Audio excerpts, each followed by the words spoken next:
Hello everyone, I'm Joe Zagacki and welcome to Hurricane Game Day with head baseball coach Jim Morris. And coming up on the show, we'll talk baseball with the Hurricane skipper. We'll take you on a community service trip to the Miami Rescue Mission, and hitting coach Joe Mercandanti joins us in the studio. Hurricane Game Day starts right now.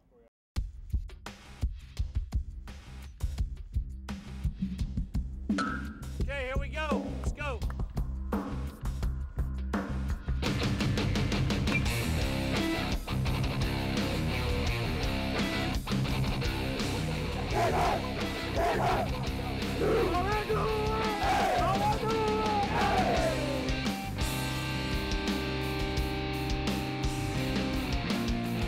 Hello everyone and welcome to Hurricane Game Day with University of Miami head baseball coach Jim Morris. I'm Joe Zagacki.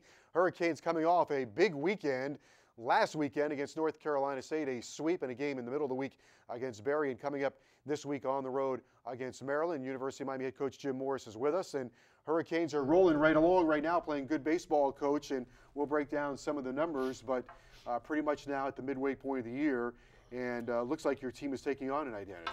Well, I think we're playing better, no question. We made some adjustments as a team. Our lineup is different. I always tell the guys, when we open up, I said, this will not be our lineup opening, in the World Series at the end of the year. It will not be our lineup. I guarantee you. Some guys are not playing, will be playing due to injuries or other guys playing well. And there's a lot of changes right now, but I got to tell you, some guys have made adjustments. They're not playing their natural position, and they played well. Does that philosophy keep guys sharp, and that must keep them competing, right? I think, you got to keep guys competing. You got to keep competition out there, and you got to have people, I believe, to push each other, to get better. And that means that somebody can play your position if you're not ready to play, if you're not giving an effort, or if you're struggling, or if you're hurt, or whatever the case may be. For me, it gives me flexibility. If you need to pinch run, if you need to pinch hit, then you got someone else who can play, and you move guys around and are prepared to do that.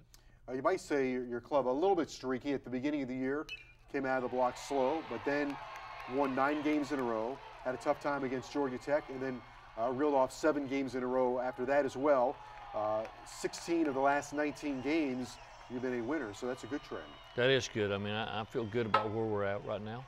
I think that, our team's playing well. We still, need to get some guys off the DL that are hurt right now that will help us. But we've been playing good with the lineup. The same lineup we have right now, we've been playing with during that winning streak you're talking about, basically. So, I feel good about it. I'd like to have some more flexibility, of course. You look at the ACC standings, and it's funny because you said, man, on first glimpse, you look at it and say, oh my, it looks like we're in 4th place. But the reality is you're right there with North Carolina, Georgia Tech, and Virginia, 2 games separating 4 teams.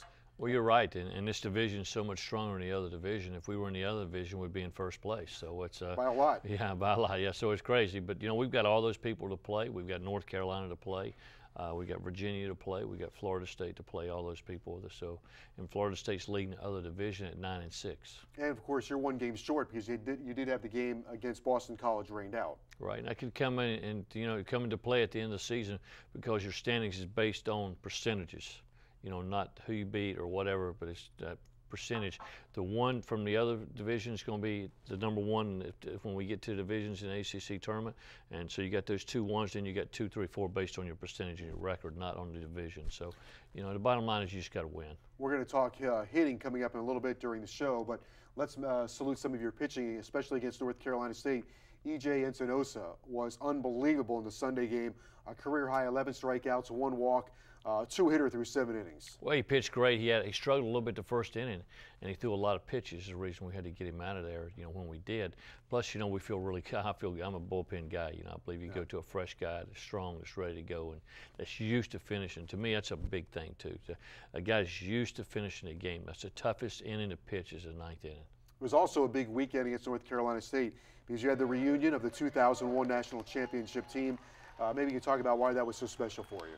It was fun. I mean, it's great to see some of the guys I haven't seen in a while. So, they come back and they introduce you to their wife, and, this is my son, and guys flew in from different places. And it was just, it's great to see the guys back. And, it's a special thing winning a national championship. I think we're spoiled here at Miami with national championships.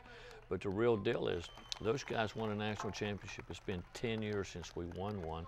And there's a lot of people that never win one. I mean, I'm not talking about coaches, I'm talking about programs. And this state, no one's ever won a national championship in baseball other than Miami. And there's a lot of programs like that. And you don't ever know if you'll win another one. I don't like to say that, but you don't ever know, because it takes a very special thing. That's what I talk to the players about as a group. It's just a great group that came together, that worked together, that played together, that got it done. And they're very close. That team won 18 games in a row at the end of the season. You also never know when that magic carpet is going to land at your front door and when your team is going to get hot, so you got to keep playing. Yeah, I know. We were talking before the game, I think Saturday, and we're talking about, you know, what would be nice if you knew that we're going to win 18 games in a row and win the championship, and you could relax and enjoy that. But I guess on the other side, if you were going to lose, it wouldn't be a good thing. But it'd be nice if you knew that and you could just relax with the team and do that, because there's a lot of stress out there with the players, the coaches, with everyone, a lot of pressure on everyone. Well, unfortunately, I think you're going to be grinding it out for the rest of the season, and we'll talk more about that coming up. Don't go anywhere. When we come back, we'll go behind the scenes in our unlimited access as the Hurricanes went into the community to the Miami Rescue Mission. That's coming up next right here on Hurricane Game Day on CSS.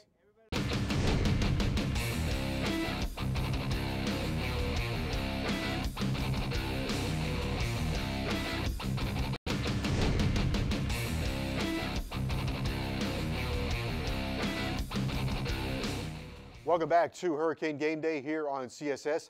Last Monday, several members of the baseball team, along with student athletes from track and field, golf, and tennis, volunteered to give a helping hand at the Miami Rescue Mission.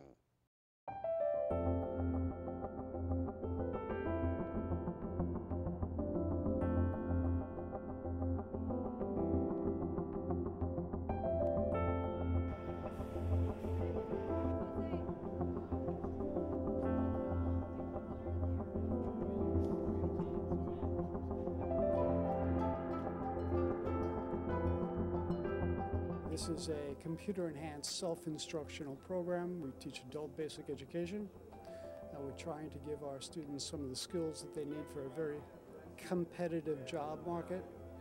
I'd like them to be accountable for the things that they do. We ask them to take their own attendance, grade their own scores, and we just make sure that they take responsibility for their own education. The goal is to have them make the transition from dependent to independent living, to have them be responsible for their actions, and to make them good citizens. We assess our students, we find out what grade level they're at, and then we write an academic prescription for their needs to get them, give them remedial work to get them to a level where they can compete. I've worked in a couple homes like this and rehab centers, and this place is by far one of the best I've seen. You know, helping people out, you know, getting back on track with their education, and meeting people and hearing their life stories. It's very moving and touching to see how far they've come, and from their backgrounds to now, it's pretty awesome to see. They're trying to make a way where they could come from that background and do better things with their life, and the program is just a good program to help them out, because it gives them stuff to learn, and they have people helping them and tutoring them the whole way. Well, when I first got here, I retaliated a lot. I didn't want to be here. But as I finally realized that I had to be here to change my life and what I was going through, I had been through a lot, you know. But for me, right now I have a peace of mind, and, you know, it's a beautiful thing to have, you know, when you have a peace of mind and you don't have to worry about jails, institutions, or death, you know what I'm saying? I was in that realm one time. I was in that lane of just destroying myself. It's a blessing just to get on the right path.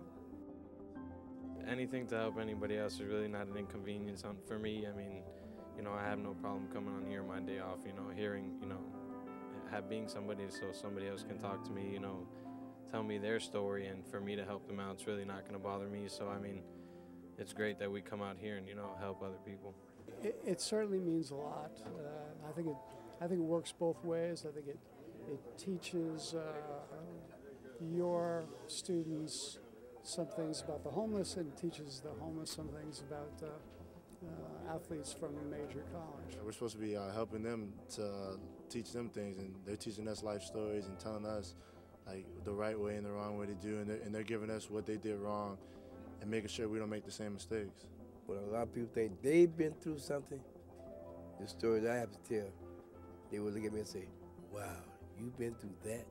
And to see, you know, the little piece that I have now, you know, it's, like I said, it's a wonderful thing. It's a lot of people here, you wouldn't believe what they've been through and what I've been through. It makes me feel good when I have a nice young crowd around me to tell them a lot of things what I've been through, and it changed my life. It's a good feeling.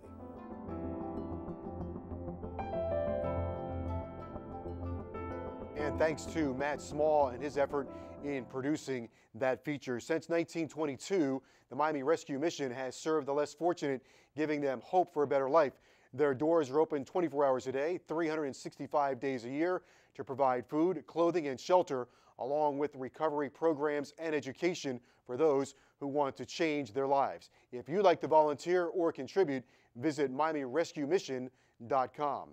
And Coach, when you see your players get into the community, I know that has to make you proud. It is. I mean, you look at them and you look at their eyes. It's good. Yeah. It's good. And for the players, it's also a learning experience for them. Of course. I mean, you just listen to them talk, and a lot of times when we take our players out and do different things, you can.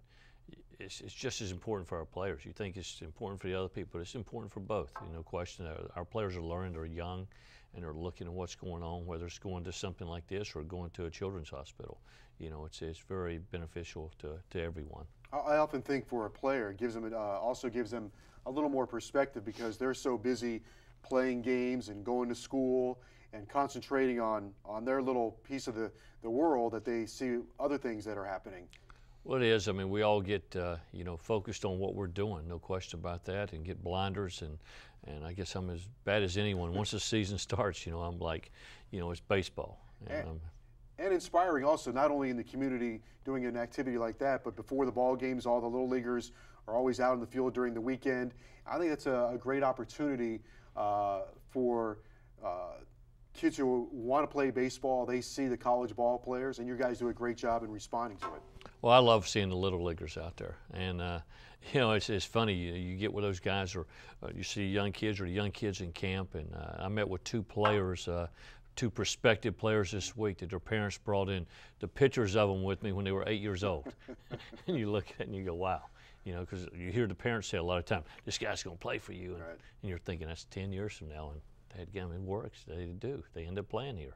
So that's all, the whole experience. That kind of gets you the experience at Alex Rodriguez Park as well. A lot of people bring their son to the ball game, and today's fan is tomorrow's Hurricane player. Well, you're right. I mean, A-Rod's a great example. He grew up in his ballpark. I mean, he always said his mom knew where he was at. He was either at our park or he's at the boys' club. One of the two. She knew he was always being looked after, and he was in there. And there's a lot of kids that come to our games and grow up in our park. Most of our players from this area grew up in our ballpark. Yep. Also, well, again, great work in the community as well by your team. All right, stay with us as we continue here on Hurricane Game Day with University of Miami head coach Jim Morris. When we come back, hitting coach Joe Mercandanti joins us in the studio. Stay with us. You're watching Hurricane Game Day on CSS.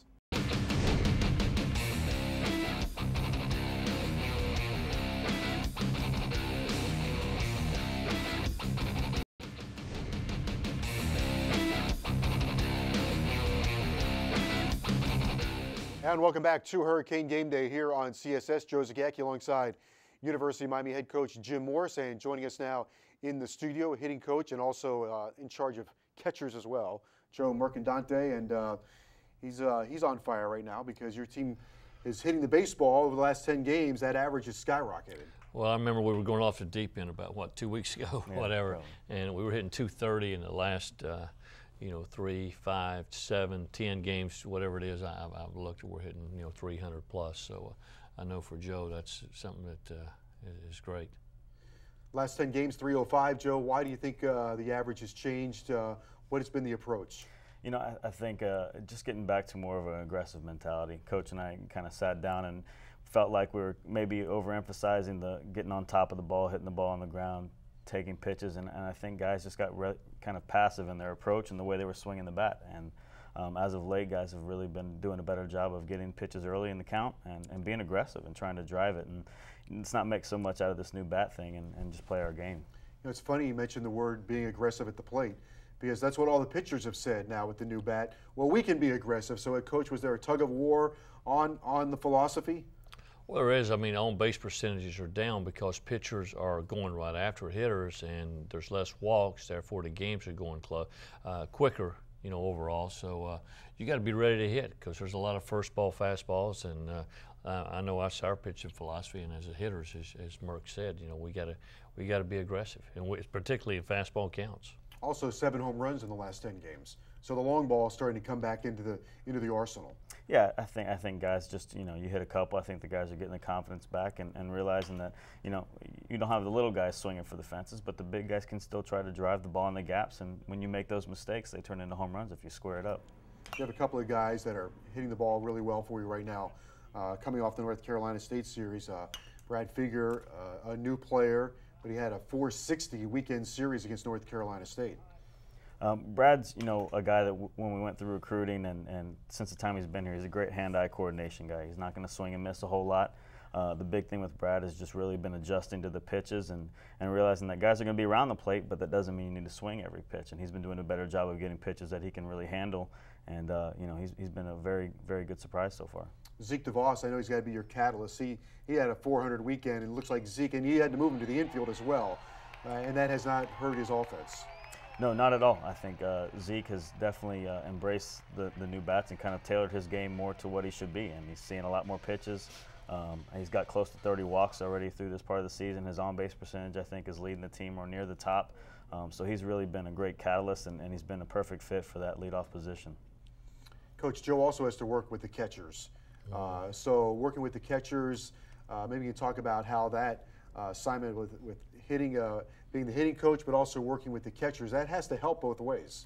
Well, I mean, with the limited number of coaches we have by NCAA rules, you have, you know, really 3 assistant coaches, and you got to be pretty specific when you hire a guy. When the position was open, when I hired Joe, I wanted to hire a catching guy that could hit, that did those 2 things. And when you hire a pitching coach, then that's it. That's half the team's pitching. But you got to be very specific. He spends time every day at practice with the catchers. Probably spends more times with the hitters overall, if I had to guess. But you know, and both catchers are battling every day to get in there. Yeah. But that has to, the knowledge of hitting also has to help being able to pass that on to the catchers, because they've got to have that view behind the plate. Absolutely, and you know, you have to be the biggest student of the game at that position as a catcher. You know, you got everything's in front of you. You have to adjust to what the hitters are doing at bat to a bat. You know, communication has to be open, talking to JD with the pitchers and how they're going to approach hitters. And you know, it helps them as they see what the opposing hitters are trying to do to adjust to our pitchers. And you've had some great catchers the last couple of years to work with, and the guys you have this year are young guys and learning and have some potential.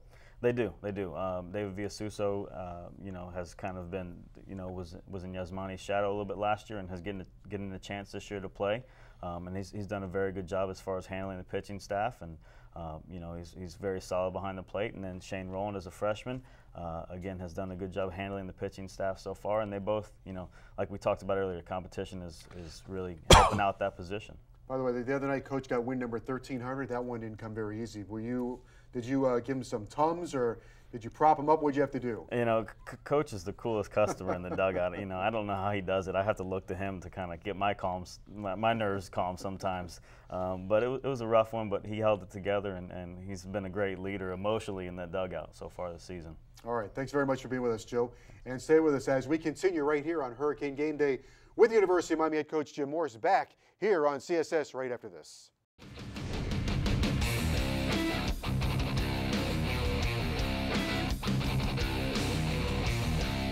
Sebastian's great. He always gives 110% of himself.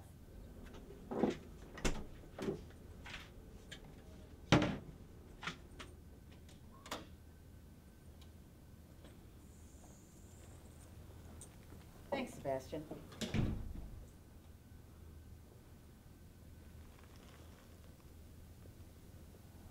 But then, maybe he should stick to football.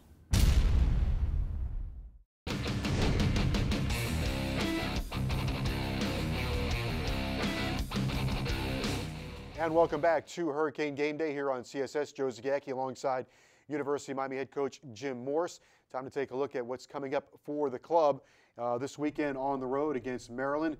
A lot of big ACC games coming up, but first order of business, the Maryland Terrapins. Yeah, you're right. I mean, they've got a lot of new players in. They got a new coach. They brought in 21 guys, a lot of JUCO guys, and they're a vastly improved club. They can beat anybody on a given day, and in particular, they're Friday night guys. So, you know, it's a challenge anytime they get new turf down. They get to the turf like at Winston-Salem at Wake Forest, the artificial turf, and which is an adjustment for you when you go on the road too. I think that Friday night starter is going to get recruited by the basketball team. I think he's 6'10".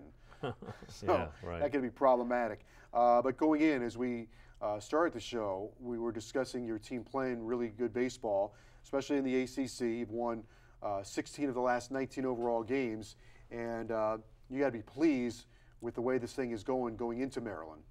I am. I mean, I'm pleased the way we're playing. We've been playing pretty consistent, you know, and we just had that one crazy inning against NC State where they got an 8 spot. And really, overall, we played good. Other than against Georgia Tech, they got a 10 spot against us. With 2 outs. Yeah, with 2 outs, and in that 8th inning right there, where as a coach you're just throwing your hands up, going, you know, I've lost control of this. I'm trying.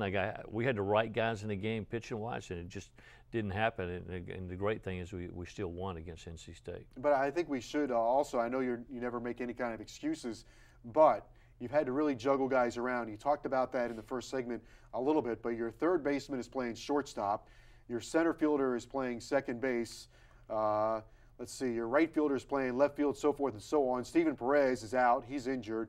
Nate Melendrez was hurt. Martinez is playing short. Zeke DeVos has been moved to second base. So you've had to make a lot of adjustments. Well, we've had it, and the players have worked hard. And, you know, we've been pretty fortunate that Harold's played outstanding at shortstop. Zeke's come in at second, done a really good job. Ryan Rodriguez, you know, I don't think enough credit's given to first basemen how tough it is. How many times you're involved in bunt defenses, push bunts, every throw, dirt balls. You're in the play, cutoffs, relays, whatever it may be.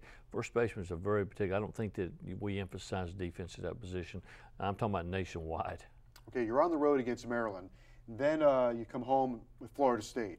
And I'm looking for a big crowd and a really good weekend of baseball. And I'm also looking for your mother and father. Yeah, well, they're good, hopefully. You know, actually, we got Maryland on the road, then North Carolina on the road, and then Florida State at home will be our next big series at home. And hopefully, my mom's, you know, had a couple surgeries, so hopefully, you know, she'll be back. All right, be great to see Mr. and Mrs. Morse. All right, for Jim Morse, I'm Joe Zagacki. We'll see you next week right here on Hurricane Game Day on CSS. Thanks for watching, everybody.